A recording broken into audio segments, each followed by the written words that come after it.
stay tuned, and you're going to come back. That money clip us now, the new now looks like. Whoa, upgrade her diamonds now, her girlfriends are like.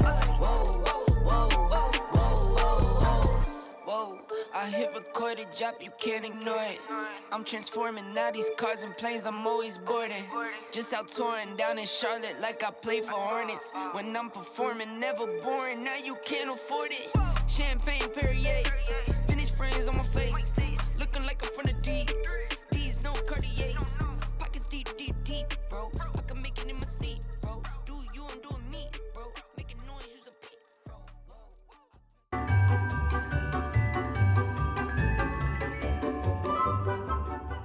So hello, wonderful YouTube family. So this is Dr.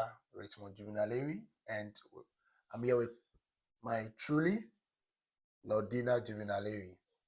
And today we wanted to talk about how both of us ended up in Cambridge University. And then we are also going to talk about what did we do as part of the process of preparing or trying to get into Cambridge University. Well, first of all, I came to study MPhil. I graduated as one of the top in my class. I studied English and Information Studies. That's a combined major. Which university is that? At the University of Ghana, Legon. I did not opt to become a teaching assistant. For references, it was quite easy, and our faculty had a system where they write references for all undergrads who have plans to study abroad. So that aspect was covered. Yeah, I mean, in my case, so I studied land economy at KNUST. Being a teaching assistant, what then it offered me was the fact that I worked closely with the lecturers, so they got to know me. It was easier getting reference letters. But then because I was also within the department where my past teaching assistants were either abroad or had already gone to study, we had the benefit of them sharing with us some of their personal statements. Yeah. So you could easily get access to a personal statement, and a personal statement is very important. Yeah. If you want to study abroad, then you need to be able to put into writing what is your motivation. Why do you want to come and study abroad? Mm-hmm. What do you seek to gain from it? Yeah. What are you bringing on board? Where do you want to take this particular program, the program you want to study? In fact, I had gotten a hang of what a personal statement looks like, and I was in the department and I could get reference letter. I said, why not? I had free internet access. So why don't I take advantage of the opportunity? So I applied to a range of schools. So I applied to Cambridge, Oxford, LSE, UCL, Keele, Northumbria, Aberystwyth, Bangor. I mean, know anything about applying abroad or anything. Yeah. So, academic year, which was 2012, 2013, I then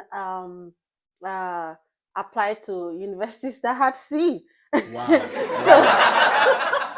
So I applied to Cambridge. I applied to Cranfield. I applied to Cardiff. I think twice. It was only Cambridge that gave me an offer, and it was only Cambridge that gave me funding as well. Yeah. In my mind, that Mount Pleasant is a big mountain, and a college sits on top of it. Ridiculous. Yes.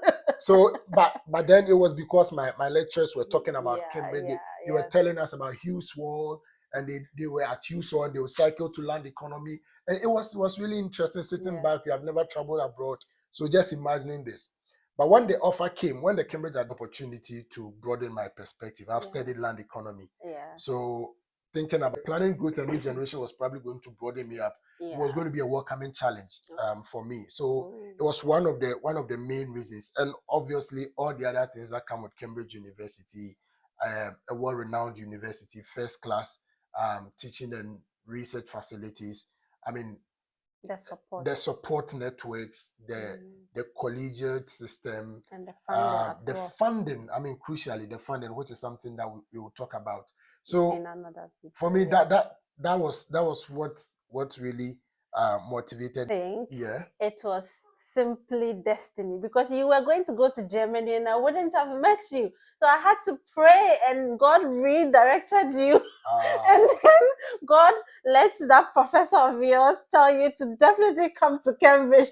I mean, I got to know that you have to give yourself 1 year, yeah, and because the Cambridge admission cycle begins in October, and then Yeah. so if you want to let's say apply and get admission, start everything yeah, in, let's say, 2023, then you'd have to apply in December, not December, yeah, you have to apply by December 2022. yeah, And normally they close all the application, that is application with funding, they Yeah. close it by the first week of December. yeah, So if you want funding, at least you have to try that by September ending. Actually, you've submitted everything, including your references. And I mean, it's certainly important to give yourself enough time. And that was what I was trying to say, because of the fact that I was a teaching assistant Mhm. and I had seen my colleagues who every year I saw them traveling out. So I was very much aware of the timeline. Yeah. Given the fact that not everybody will be a teaching assistant, which is Yeah. also important. Yeah. Some people will go into industry, right? Mhm. So if you want to go into industry, but then you're thinking that Mhm. you want to come back to academia, Mhm. then it's important that you get all these documents well ahead of time, and then you also plan the timeline. So yeah, So you can't underestimate the importance of speaking to people who have already done this. mhm. So I kept in touch, and I'm very thankful. I always say this. I'm very thankful to a lot of people Mhm. who give me good advice. Mhm. Briefly, you had to prepare personal statements, your transcripts, Yeah, and what reference else? letters, Your reference letters.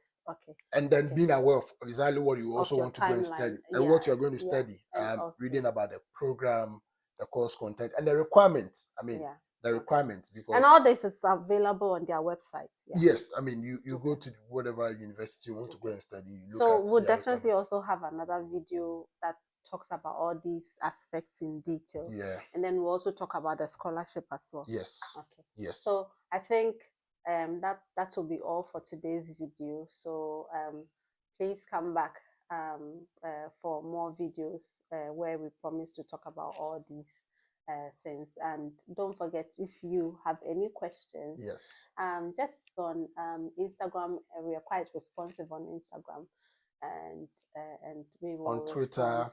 Yeah, you are quite frequent. Yeah, on I'm on Twitter. Yeah. I'm on LinkedIn, Mm. and occasionally I'm on Facebook. So you can send me a direct message if you need anything that you think that I can be helpful. Please don't hesitate to reach out. Yeah. To receiving your comments. If there's any specific topic that you also want us to talk about, Yeah. we'll be more than glad to also share our perspective. So thank you, and we'll call it a wrap. Yeah. All See right. you next time. See Bye. you. Bye-bye. And we already have 10 subscribers. You can subscribe to one of the channels so that we can get 11 subscribers. Okay. Okay, thank you Thank very you. much. Good. So Bye. bye. Bye bye!